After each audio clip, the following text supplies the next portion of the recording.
Hello, students! Today, we're going to dive into a chapter you've probably been curious about, sound. What is it, really? How does it travel from, say, a ringing bell all the way to our ears? We're going to break it all down, piece by piece, to make it really simple and clear, especially for your exams. So here's our plan. We'll start with the very basics of what sound is, and then we'll look at how it actually moves. From there, we'll build up our concepts one step at a time, and we will finish with a complete summary that will be perfect for your revision. All right, let's get started with our first section. Here, we're going to understand the fundamental idea of sound as a traveling disturbance. Before we can talk about a sound wave, we have to ask a more fundamental question. What exactly is a wave? So let's use a simple example. Imagine you are all sitting in a line in the classroom.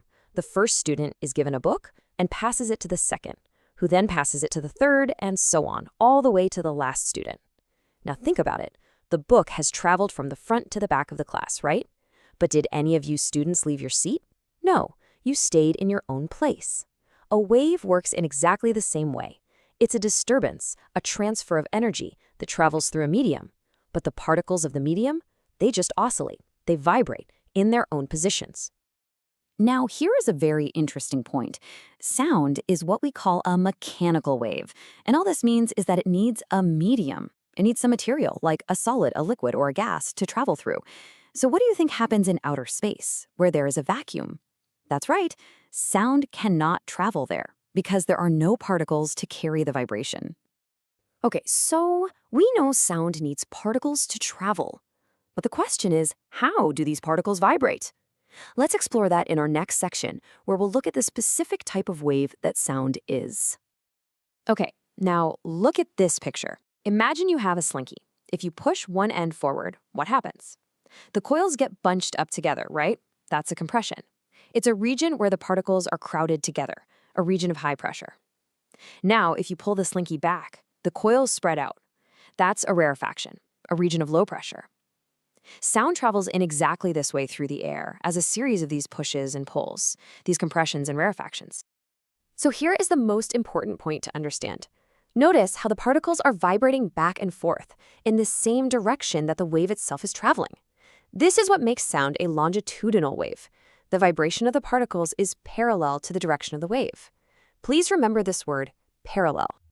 This is completely different from another type of wave called a transverse wave.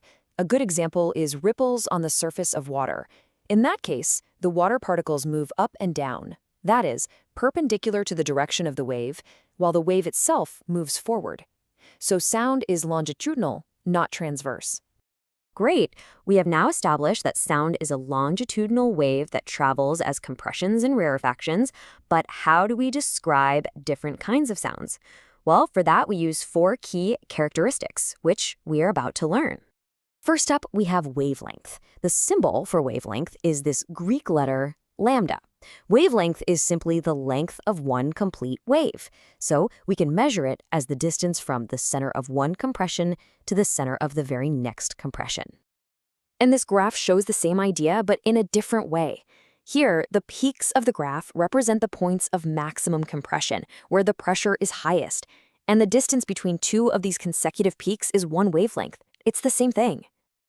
Next, we have frequency. Its symbol is the Greek letter nu. Now, frequency simply tells us how many complete waves are being produced in 1 second. Think about beating a drum. If you beat it slowly, you are creating a low-frequency sound. If you beat it very, very fast, you are creating a high-frequency sound. Now, a concept very closely related to frequency is the time period, which we denote with a capital T. If frequency is the number of waves per second, then the time period is simply the time taken for just one complete wave. So you can see the relationship is very simple. Frequency is 1 divided by the time period. They are inversely related. And our final characteristic is amplitude. Amplitude tells us how large the vibration is. It's the maximum distance a particle moves from its rest position. Let's go back to our drum example. If you hit the drum softly, you use less force, so the particles vibrate less. That's a small amplitude. But if you hit the drum hard, you use more force, creating a much bigger vibration and a larger amplitude. So we have these physics concepts, frequency and amplitude. But what do they mean for us in terms of what we actually hear? let's connect these wave characteristics to our everyday experience of sound. It's actually quite simple. Our brain interprets the frequency of a sound wave as its pitch, so a high-frequency wave sounds high-pitched, or shrill to us. And our brain interprets the amplitude of the wave as its loudness, so a wave with a large amplitude sounds like a loud sound. Now, this is an extremely important point for your exams, so please pay close attention. A very common mistake students make is to mix up loudness and pitch. They think a louder sound must have a higher pitch, but that's not true at all. They're two different things. Think about it. You can have the sound of a big drum. It's very loud, but its pitch is low and deep. On the other hand, you can have a soft whistle from a flute. It's not very loud, but its pitch is very high and shrill. So remember, loudness depends only on amplitude, and pitch depends only on frequency. They are independent. Here is another important distinction for your exams, the difference between loudness and intensity. Intensity is a physical quantity. It is the actual amount of sound energy that is passing through a certain area every second. We can measure it with an instrument. Loudness, on the other hand, is subjective. It is how our ear and brain respond to that sound. It's not just about the energy, it also depends on how sensitive our ears are. Now for the really fun part. We are going to take everything we have learned so far, wavelength and frequency, and connect it all with one very simple and very powerful formula. And here it is. The speed of a wave is equal to its wavelength multiplied by its frequency, or V equals lambda into nu. Now, one very important thing to remember is that the speed of sound is constant in a given medium. So in air at a particular temperature, the speed of sound doesn't change. This means that if frequency increases, the wavelength must decrease to keep the speed the same. Okay, let's solve a numerical together so you understand how to use the formula. Let's read the problem carefully.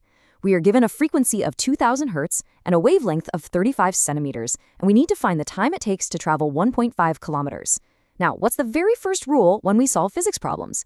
Yes, we must convert everything to SI units. So, 35 centimeters becomes 0.35 meters, and 1.5 kilometers becomes 1,500 meters. Good. Now, step 2. Calculate the speed. We have our formula. V equals lambda into nu. So we just put in the values. V equals 0.35 meters multiplied by 2,000 hertz. That gives us a speed of 700 meters per second. Are we done? Not yet. The question asks for the time. So, for our final step, we use the simple relation you learned in earlier classes. Time is distance divided by speed. So that's 1,500 meters divided by 700 meters per second, which gives us our final answer, 2.1 seconds. See? It's very simple if you follow the steps. We have covered a lot today, so let's bring it all together. This last slide is perhaps the most important one. It is your complete revision summary. Everything we have learned, all in one place. Let's go through this table slowly. I suggest you pause and take a good look at this. We have wavelength, symbol lambda. SI unit is the meter. Frequency, symbol nu. Unit is hertz. Time period, symbol t. Unit is the second. Amplitude, symbol a, which relates to loudness. And finally, speed, symbol ni, with its unit meters per second. If you can master this table, you will be able to solve any problem from this chapter with confidence. And finally, I will leave you with a question to think about. This question is related to a third characteristic of sound, something called its quality or timbre. This is what helps our brain distinguish between the sounds of different musical instruments. But we will explore that in our next session. Thank you.